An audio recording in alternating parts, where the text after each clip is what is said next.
बेटा next question,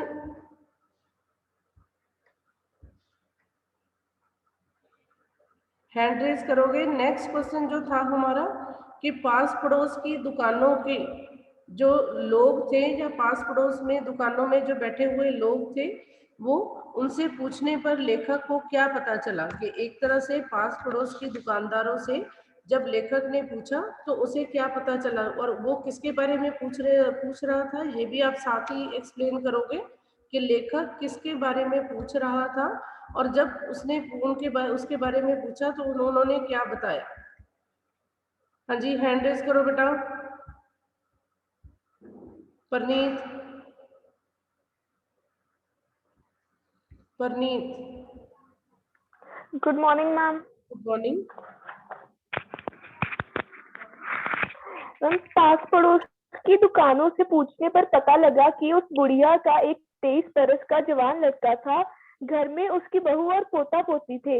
लड़का शहर के पास 1.5 बीघा जमीन पर खेती करके अपने परिवार का गुजारा करता था। एक दिन वह सुबह सुबह बेलों से पके खरबूजे चुन रहा था और गीली मिट्टी पर उसका पैर एक सांप पर आ गया और सांप ने लड़के को डस लिया, जिससे लड़के की मृत्यु हो गई। Yes, very good. कि पास क्योंकि इसमें हमने खुद बताना है कि किसके बारे में पूछा, ये लेखक ने नहीं लिखा। आप एक्सप्लेन करोगे तो आपका आंसर अपने आप 3 मार्क्स के अकॉर्डिंग हो जाएगा कि जब साथ में ये बताओगे कि किसके बारे में लेखक पूछ रहा था और उसने उसके बारे में क्या बात की। कि पास पड़ोस की दुकानों से लेखक ने उस बुढ़िया के बारे में पूछा जिसके जवान लड़के की मृत्यु हो चुकी थी और एक दिन पहले उसको मृत्यु कैसे हुई थी, सांप के काटने से। और इस तरह उसके बारे में पता लगाने के बाद लेखक के जो मन में व्यथा थी वो स्पष्ट दिखाई दे रही थी। लेखक लड़के को बचाने के लिए, यस गौरी, लड़के को बचाने के लिए बुढ़िया माँ ने क्या क्या उपाय किए, उपाय तरीके, क्या तरीके उसने अपनाए अपने लड़के को जब बचाने के। जब बुढ़िया माँ को पता लगा कि उसके बेटे को एक सांप ने डस लिया है, तो फिर उसने एक ओझी तांत्रिक को बुलाया। वहां पे नागदेव की पूजा करी गई। पूजा के लिए कई दान दक्षिण भी चाहिए थी, इसलिए उसने घर का सारा आटा और अनाज दान कर दिया। फिर उन्होंने सर्प के विष से उसके बेटे का बदन सारा काला पड़ गया था। इसलिए उन्होंने नागदेव की पूजा करके उसे बचाने का कोशिश करी, पर वो नहीं बच पाया। यस, कि लड़के को बचाने के लिए सबसे पहले लड़के को सांप ने डस लिया था तो अंधविश्वासी होने के कारण जैसे गांव के लोग होते हैं तो वो सबसे पहले डॉक्टर के पास ना जाकर किसके पास जाती है, ओझा के पास। और ओझा ने अपने नागदेव की पूजा की, अपने तंत्र मंत्र किए जो भी थे। उसके बाद वो लड़के को बचाने का कार्य न कर सका और सांप के विष से उसका सारा शरीर नीला पड़ गया और उसकी मृत्यु हो गई। पर उस ओझा ने दान दक्षिणा में, कि अब उसने जो काम किया था उसके बदले में उसने जो दक्षिणा उसने लेकर जानी थी उसके बदले में घर में जो भी अनाज, जो भी दाल चावल था, सब कुछ लेकर वो चला गया। हाँ जी, नेक्स्ट क्वेश्चन, लेखक ने बुढ़िया के दुख का अंदाजा कैसे लगाया। अब उसने उस बुढ़िया के दुख को जानने के लिए, उसके दुख का अनुमान लगाने के लिए कि ये बुढ़िया कितनी दुखी होगी इस अवस्था में जब उसके जवान बेटे की मृत्यु हो चुकी है, तो उसने उसके दुख का अंदाजा कैसे लगाया। यस, कृतिका। यस मैम, लेखक ने बुढ़िया के दुख का अंदाजा ऐसे लगाया कि उसको अपने पड़ोस में रहने वाली एक संभ्रांत महिला की याद आ गई थी जिसका पुत्र भी पिछले वर्ष ही चल बसा था। तब उस महिला को 2.5 मास तक पलंग पर पड़ी रही थी और अपने पुत्र की याद में उसे बार बार मूर्छा आ जाती थी। इसीलिए उसके सिरहाने 2 डॉक्टर हमेशा खड़े भी रहते थे, उसे हमेशा बर्फ की पट्टी करते रहते थे और पुत्र के शोक मनाती रहती थी। और इस दुख की तुलना करते हुए उसे अंदाजा हुआ कि गरीब बूढ़े को भी कितना दुख हुआ होगा। जी, के बुढ़िया के दुख का अंदाजा लगाने के लिए उसने क्या किया कि उसने उस अपने पड़ोस की महिला के बारे में सोचा, जो इससे पहले कि जिसके पुत्र की मृत्यु 1 साल पहले हुई थी, पर कम से कम वो 2.5 महीने तक लगातार अपने बेटे के दुख में, उसके शोक में रोती रही। उसके शोक में रोती रही और इस तरह उसने क्या किया कि उसके पास डॉक्टर बैठे रहते थे, तो लेखक को ये लगा कि एक समान स्थिति होने पर भी उसके बेटे की भी मृत्यु हुई और बुढ़िया के भी, तो उसके दुख का अंदाजा लगाने के लिए, उसके दुख का अनुमान लगाने के लिए वो एकदम से कि क्या क्या कर रहा था कि उसको उसके पास जाकर जो वो उसकी मदद करना चाहता था वो नहीं कर पा रहा था अपनी पोशाक के कारण, तो अनुमान लगाने के बाद वो उस स्थान पर रुका ना रह सका और इस तरह वो वहां से तेज कदमों से चला गया। क्यों? क्योंकि उसको क्या लग रहा था कि मैं इस व्यथा को झेलने की समर्था की योग्यता वो नहीं रख पा रहा था। इस दुख को समझकर, उसका अंदाजा लगाकर वो वहां रुकने के लिए सक्षम नहीं था, तो इसलिए वो वहां से तेज कदमों से चला गया। अब लास्ट इस पाठ का शीर्षक मैंने लास्ट लाइन में आपको बताया था कि पाठ का शीर्षक जो है, नामकरण जो है, क्या वो लेखक ने जो रखा है उचित है? कि क्या इस पाठ का शीर्षक दुख का अधिकार कहाँ तक सार्थक है? कि क्या आपको लग रहा है कि इस पाठ का जो नाम है वो लेखक ने सही रखा है? हाँ जी, लावण्या। दुख का अधिकार कहानी पढ़कर ऐसा लगता है जैसे संभ्रांत व्यक्तियों को का दुख ज्यादा भारी होता है। उन्हें दुख प्रकट करने का अधिकार होता है। वह जब दुखी हो जाते हैं तो उनके दुख में लोग भी दुखी हो जाते हैं और उनके साथ सहानुभूति भी प्रकट करते हैं। लेकिन अगर किसी नीच वर्ग के लोगों का बेटा, अगर दुख हो यहाँ पर जाति के आधार पर नहीं बताया, सिर्फ धन के आधार पर बताया कि पोशाक के पहरावा जो है हमारे वर्ग को डिफाइन करता है कि हम अमीर वर्ग से है या तो यहाँ पर नीच नहीं कहना, निम्न कहना है आपने। जस लावण्या, आगे।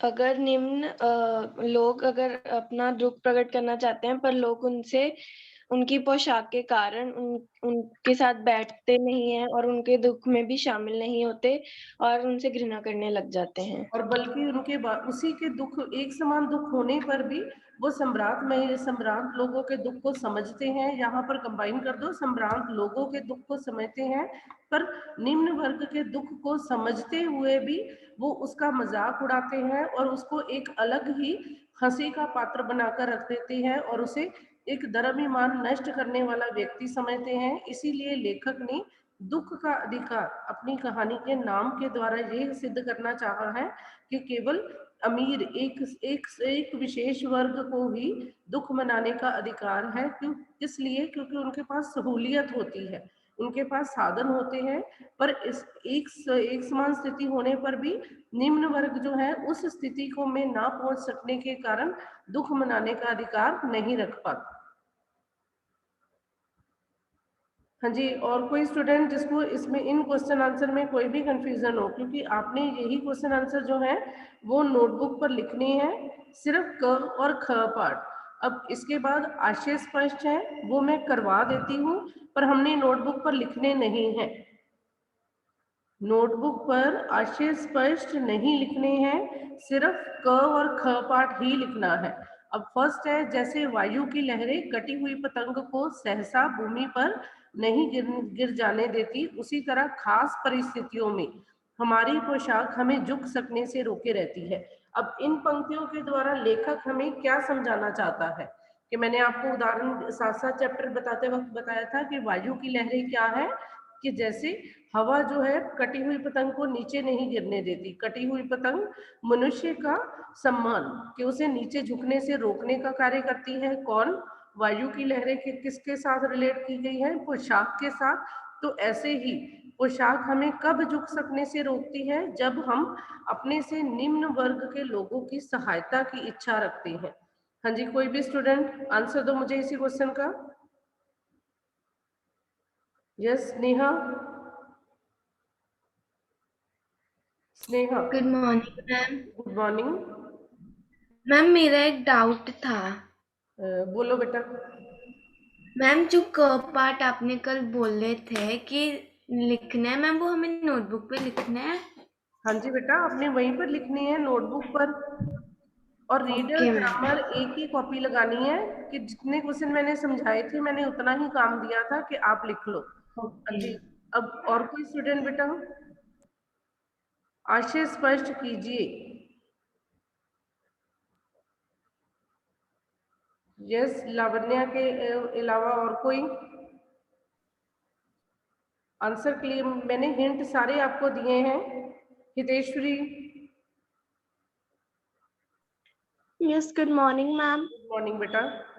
आशय स्पष्ट मैम इस यस मैम, इन द्वारा, पंक्ति हाँ जी बोलो। इस पंक्ति से हमें ये पता लगता है कि जैसे वायु की लहरें कटी हुई पतंग को नीचे नहीं गिरने देती, यानी कि एक मनुष्य का जो सम्मान है वो उसकी पोशाक निम्न लोगों से बात करने या फिर उनके दुख जानने से उनको रोकती है, एक अड़चन बनकर खड़ी हो जाती है।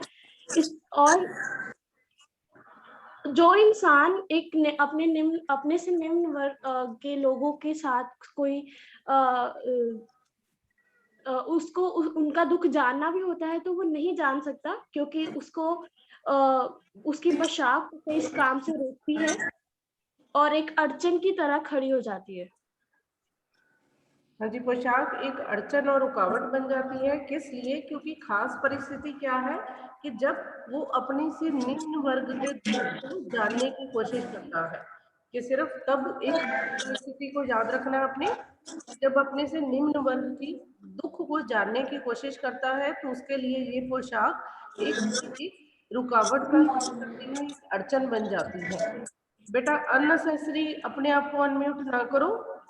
हाँ जी, इनके लिए बेटा बेटी, खसम लुगाई और धर्म ईमान सब रोटी का टुकड़ा है। अब ये किन खास लोगों के बारे में कहा गया है इस लाइन के द्वारा? लेखक हमें क्या समझाना चाहता है? चाहे उस बुढ़िया के बारे में कोई बात कर रहा था तो इसके द्वारा लेखक क्या कहना चाहता है? हाँ जी हितिका। इस वाक्य में गरीब और असहाय व्यक्ति की बात की जा रही है। बेटा गरीबों को कमाने के लिए, अपना घर चलाने के लिए उन्हें बाहर जाना पड़ता है। इसीलिए परंतु लोग उनके बारे में तरह तरह की बातें करते हैं और उनको कहते हैं कि उनके लिए रिश्ते नाते कोई मायने नहीं रखते, वह सिर्फ पैसे के गुलाम होते हैं और रोटी कमाना उनके लिए सबसे बड़ी बात होती है। जबकि परंतु वो अपने मेहनत से, अपने परिश्रम करके अपने घर का गुजारा करते हैं या घर को चलाने का काम करते हैं। यही स्थिति बुढ़िया की थी। जवान बेटे की मृत्यु, घर को चलाने के लिए उसको उस मजबूरी में बाहर आना पड़ा। तो उसके बारे में लोगों का ये बात करना कि इसके लिए सब कुछ रोटी का टुकड़ा है, इसके लिए कोई रिश्ता मायने नहीं रखता, इसके लिए कोई धर्म ईमान नहीं, पर ये वास्तविकता में बिल्कुल गलत है। इसके द्वारा लेखक हमें ये समझाना चाहता है सिर्फ एक खास वर्ग, एक विशेष वर्ग जो प्रतिदिन कमाने के बाद अपने परिवार को चलाता है, उसके लिए उस दुख को उस परिस्थिति में होने पर भी उसके लिए शोक करने को समय नहीं, क्योंकि अगर वो कुछ समय भी रुकेगा तो उसका परिवार जो है वो चलाना संभव नहीं हो पाएगा। इसलिए वो परिश्रम से जो अपना घर चला रहे हैं उनके लिए सब दिन एक समान है, पर लोगों का उनके बारे में गलत राय रखना। अब शोक करने, लास्ट पंक्ति, इसके द्वारा हमें लेखक क्या कहना चाहता है? कोई भी एक एक और मैंने आपको अंडरलाइन करवाई थी कि जिंदा आदमी नंगा भी रह सकता है, तो उस पंक्ति का आशय स्पष्ट भी आ सकता है। तो शोक करने, अब इस बार चैप्टर में बस कोई भी पंक्ति आ सकती है जो आशय स्पष्ट के लिए वैल्यू बेस्ड क्वेश्चन होते हैं, पर आपको उस पंक्ति के द्वारा चैप्टर से रिलेटेड, चैप्टर से अलग अपने विचार नहीं देने। जो भी विचार होंगे बेटा 9th में भी 10th में भी आपके विचार चैप्टर से रिलेट ही होने चाहिए। शोक करने, गम मनाने के लिए भी सहूलियत चाहिए और दुखी होने का भी एक अधिकार होता है। इस पंक्ति के द्वारा लेखक क्या कहना चाहता है? हाँ जी गौरी। Yes ma'am. हाँ जी इस पंक्ति के द्वारा कवि कहना चाहता है कि जो अमीर लोग होते हैं उन्हें उनके पास कई सहूलतें होती हैं, इसलिए वह अपना इसलिए उनके पास दुख मनाने की सहूलियत होती है। और पर जो गरीब व्यक्ति होते हैं वह अपना गम अच्छी तरह से स्पष्ट नहीं कर पाते। इसलिए लेखक ये भी कह रहा है कि ये दुख को स्पष्ट करने के लिए भी लोगों को अधिकार होता है। दुख को स्पष्ट करने के लिए भी लोगों के पास अधिकार होता है, और दुख मनाने के लिए एक सहूलियत या एक अधिकार अलग से, कि किस लिए क्योंकि एक परिस्थिति में होने पर ही व्यक्ति अपना दुख जो है वो मनाने का अधिकार रख सकता है। हमने नामकरण में भी इसका आंसर किया है। तो ऐसे ही आशय स्पर्श के लिए कोई भी, बेटा अब ग्रामर बुक खोलोगे। आज का हमारा टॉपिक है उपसर्ग। उपसर्ग, जिन स्टूडेंट के पास ग्रामर बुक नहीं है, अभी तक उन्होंने नहीं ली, तो मैं उसकी पीडीएफ भी आपको बनाकर भेज रही हूँ। पर इसमें हमने कुछ समझना है। ये टॉपिक हमने 7th में किया हुआ है। उपसर्ग प्रीफिक्स जो शब्दों के आगे जुड़कर उसमें उसके अर्थ में विशेषता लाते हैं। इस विशेषता के साथ साथ आपको इन उपसर्गों में हिंदी और उर्दू के कुछ शब्द होते हैं, तत्सम शब्द होते हैं, तो इनका अर्थ आप अलग से लेते हो। सिंपल वर्ड जो है वो तो आपको बता, इसमें सिर्फ आपने जो याद रखना है कि मूल शब्द जो है आपको आएगा उपसर्ग और मूल शब्द अलग करो। तो अगर वर्ड है अखंड, तो अ प्लस खंड, अगर आपका मूल शब्द कंप्लीट नहीं बना तो आपका आंसर जो है वो गलत हो जाएगा। जैसे अतिरिक्त, अति प्लस रिक्त। पर अब इसमें कुछ ऐसे शब्द हैं जो मैंने आपको समझाने हैं कि जिसके लिए कई बार जो 8th में आप संधि का टॉपिक करके आए हो, संधि से रिलेटेड है। संधि में अगर हम करते थे